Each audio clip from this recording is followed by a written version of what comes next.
प्रधानमंत्री जी ऑस्ट्रेलिया जाते हैं और जादू से State Bank of India $1 billion loan Adani ji को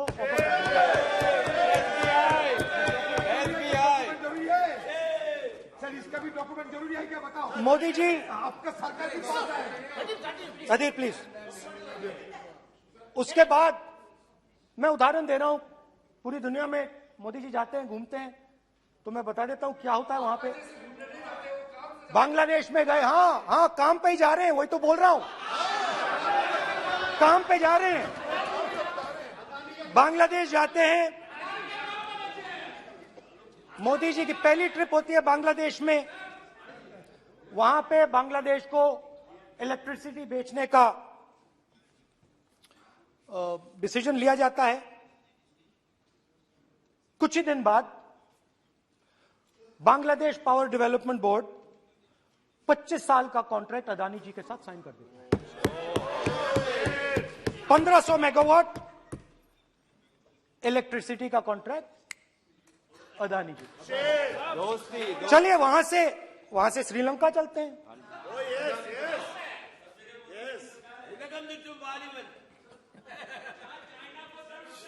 जून 2022 में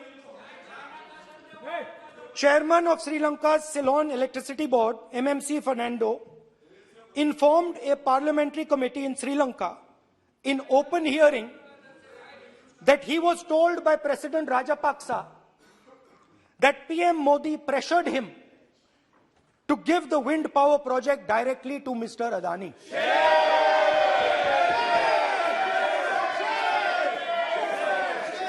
मतलब श्रीलंका इलेक्ट्रिसिटी बोर्ड के चेयरमैन कहते हैं कि उन्होंने राजापाक्सा जी ने कहा कि हिंदुस्तान के प्रधानमंत्री ने उनको कहा है कि ये विंड पावर का प्रोजेक्ट है, ये अदानी जी को देना है। तो ये रही आपकी फॉरेन पॉलिसी। ये हिंदुस्तान की फॉरेन पॉलिसी नहीं है, ये अदानी जी की फॉरेन पॉलिसी है, उनके बिजनेसेस बनाने की फॉरेन पॉलिसी है। 2022 में अदानी जी अनाउंस करते हैं कि वो $50 बिलियन इन्वेस्ट करेंगे to build the world's largest green hydrogen ecosystem. और इस बजट में बीजेपी की सरकार निर्मला सीतारमण जी कहती हैं हम ग्रीन हाइड्रोजन के लिए बहुत ह्यूज इंसेंटिव्स देंगे, 19,700 करोड़ रुपए हम ग्रीन हाइड्रोजन के लिए देंगे, मतलब अदानी जी को देंगे। बजट में अदानी जी के लिए 50 नए airport, coastal shipping, horticulture, grain storage, ये सब काम आप कर रहे हैं। तो मेरे सिर्फ कल प्रधानमंत्री जी कल भाषण देंगे, मेरे उनसे 2-3 छोटे से सवाल हैं। मेरा प्रधानमंत्री जी से 2-3 सवाल हैं।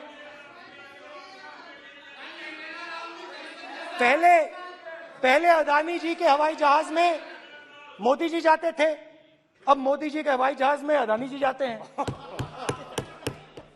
पहले लोकल मामला था, फिर नेशनल मामला हो गया, उसके बाद इंटरनेशनल मामला हो गया। अदानी जी के लिए बोरिस जॉनसन का बेटा काम करता है, आपको पता नहीं मालूम है या नहीं मालूम? भाई सॉरी, नहीं बेटा भी, भाई काम करता है।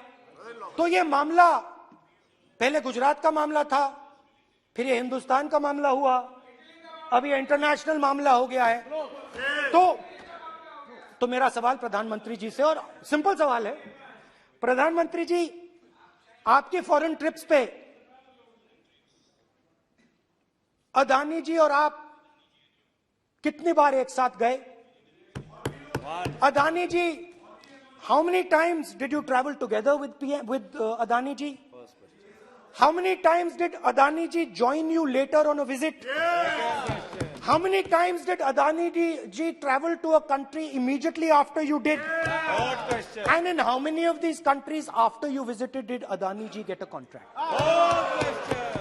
माननीय अध्यक्ष जी, निराशा में डूबे हुए कुछ लोग इस देश की प्रगति को स्वीकार ही नहीं कर पा रहे हैं। उन्हें भारत के लोगों की उपलब्धियां नहीं दिखती है। अरे अरे 140 करोड़ देशवासियों के पुरुषार्थ और प्रयास का परिणाम है, जिसके कारण आज दुनिया में डंका बजना शुरू हुआ है। उन्हें भारत के लोगों के पुरुषार्थ और परिश्रम से प्राप्त उपलब्धियां उनको नजर नहीं आ रही हैं। माननीय अध्यक्ष जी, पिछले 9 वर्ष में भारत में 90,000 स्टार्टअप्स, और आज स्टार्टअप की दुनिया में हम दुनिया में तीसरे नंबर पर पहुंच गए। एक बहुत बड़ा स्टार्टअप इकोसिस्टम आज देश के टायर 2, टायर 3 सिटीज में भी पहुंच चुका है। हिंदुस्तान के हर कोने में पहुंचा है। भारत के युवा सामर्थ्य की पहचान बनता जा रहा है। माननीय अध्यक्ष जी, इतने कम समय में और कोरोना के विकट कालखंड में 108 यूनिकॉर्न बने हैं, और एक यूनिकॉर्न का मतलब होता है उसकी वैल्यू 6-7 हजार करोड़ से ज्यादा होती है। ये इस देश के नौजवानों ने करके दिखाया। कुछ लोग ऐसे निराशा में डूबे हैं, ऐसे निराशा में डूबे हैं। काका हाथरसी ने एक बड़ी मजेदार बात कही थी। काका हाथरसी ने कहा था, आगा पीछा देखकर क्यों होते गमगीन, जैसी जिसकी भावना वैसा दिखे सीन।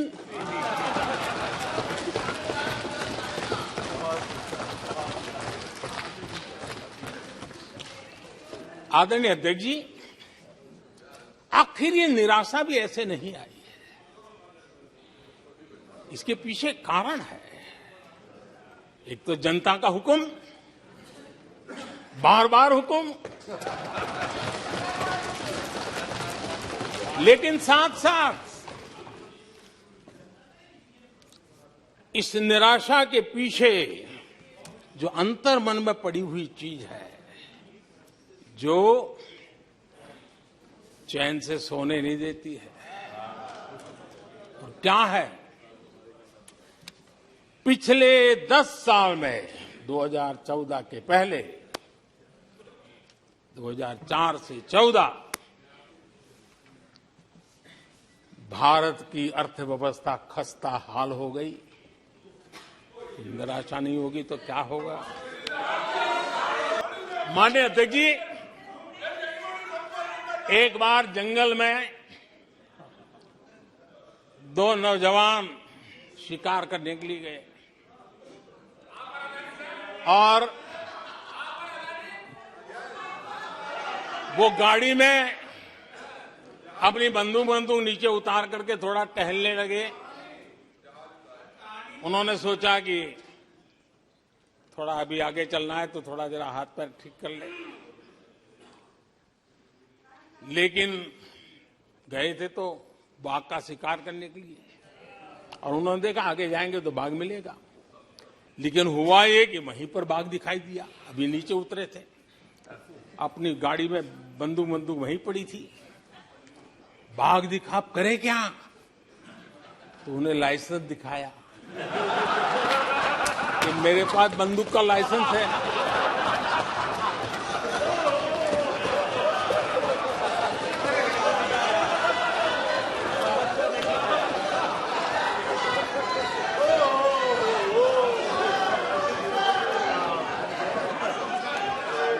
इन्होंने भी बेरोजगारी दूर करने के नाम पर एक कानून दिखाया, वो कानून बना दिया है। अरे देखो, कानून बना दिया है। ये इनके तरीके हैं, पल्ला झाड़ दिया।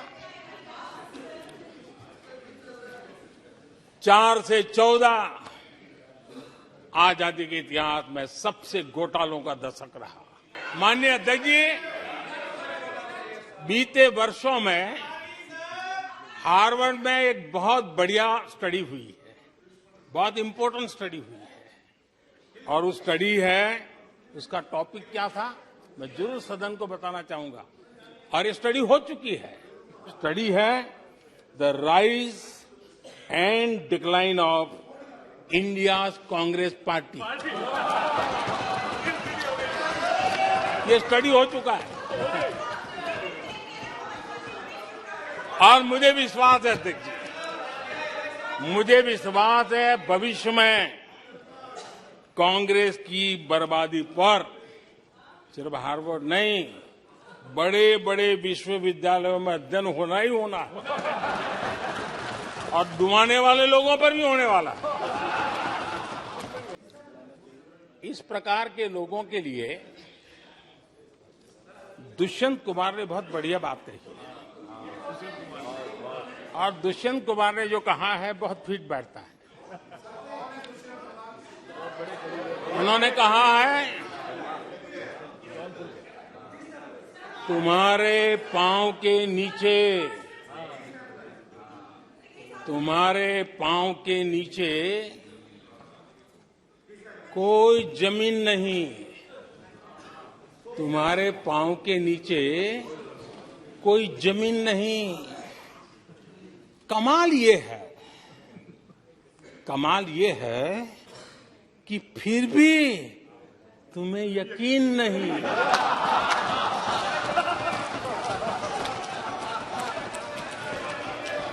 माननीय अध्यक्ष जी,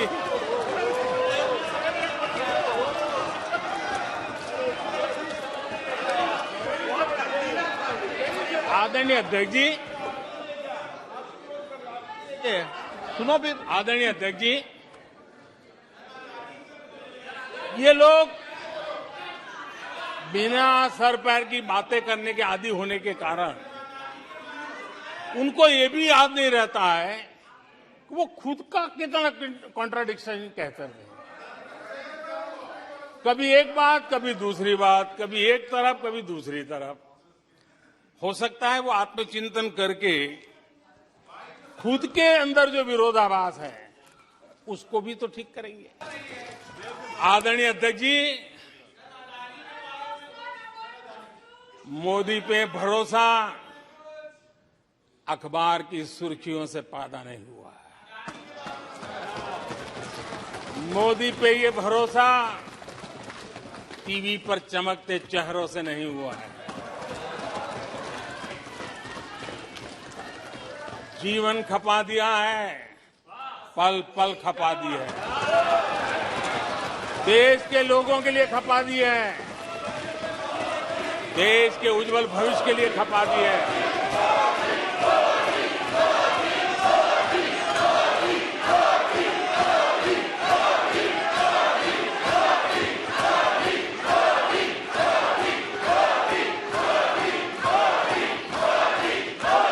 आदरणीय अध्यक्ष जी, आदरणीय अध्यक्ष जी,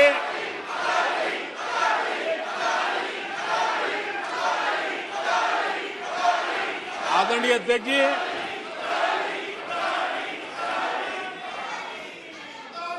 जो देशवासियों का मोदी पर भरोसा है, ये इनकी समझ के दायरे से बाहर है और समझ के दायरे से भी काफी ऊपर है।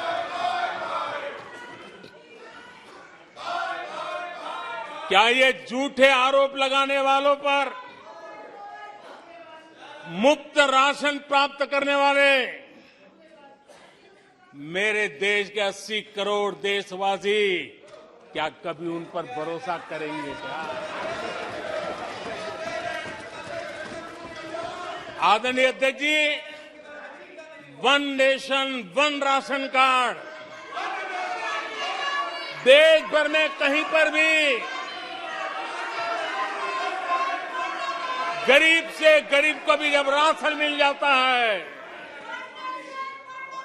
वो आपकी झूठी बातों पर, आपके गलत गलीच आरोपों पर कैसे भरोसा करेगा? आदरणीय अध्यक्ष जी, जिस किसान के खाते में साल में 3 बार पीएम किसान सम्मान निधि के 11 करोड़ किसानों के खाते में पैसा जमा होते हैं, वो आपकी गालियां, आपके झूठे आरोपों पर विश्वास कैसा करेगा? आदरणीय अध्यक्ष जी, जो कल फुटपाथ पर जिंदगी जीने के लिए मजबूर था, जो झुग्गी झोपड़ी में जिंदगी बसर करता था, ऐसे 3 करोड़ से ज्यादा लोगों को पक्के घर मिले हैं। उनको तुम्हारी ये गालियां, ये तुम्हारे झूठी बातें क्यों वो भरोसा करेगा? अध्यक्ष जी, आदरणीय अध्यक्ष जी, 9 करोड़ लोगों को मुफ्त गैस का कनेक्शन मिला है, वो आपकी झूठ को कैसे स्वीकार करेगा? 11 करोड़ बहनों को इज्जत घर मिला है, शौचालय मिला है, वो आपके झूठ को कैसे स्वीकार करेगा? आदरणीय अध्यक्ष जी, आजादी के 75 साल बीत गए, 8 करोड़ परिवारों को आज नल से जल मिला है, वो माताएं तुम्हारे झूठ को कैसे स्वीकार करेगी? तुम्हारी गलतियों को, गालियों को कैसे स्वीकार करेगी? आयुष्मान भारत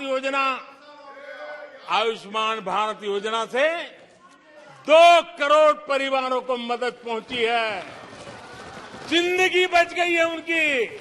मुसीबत के समय मोदी काम आया है, तुम्हारी गालियां को वो कैसे स्वीकार करेगा? कैसे स्वीकार करेगा? आदरणीय अध्यक्ष जी, आपकी गालियां, आपके आरोपों को इन कोटि आदरणीय अध्यक्ष जी, आपकी गालियों को, आपके आरोपों को इन कोटि भारतीयों से होकर के गुजरना पड़ेगा, जिनको दशकों तक मुसीबतें में जिंदगी जीने के लिए तुमने मजबूर किया था। आदरणीय अध्यक्ष जी, कुछ लोग अपने लिए, अपने परिवार के लिए बहुत कुछ तबाह करने पर लगे हुए हैं, अपने लिए, अपने परिवार के लिए जी रहे हैं। मोदी तो 25 करोड़ देशवासियों के परिवार का सदस्य है। आदरणीय अध्यक्ष जी, 140 करोड़ देशवासियों के आशीर्वाद, ये मेरा सबसे बड़ा सुरक्षा कवच है, और गालियों के शस्त्र से, झूठ के शस्त्रास्त्रों से इस सुरक्षा कवच को कभी तुम भेद नहीं सकते हो। वो विश्वास का सुरक्षा कवच है, और इन शस्त्रों से तुम कभी भेद नहीं सकते हो।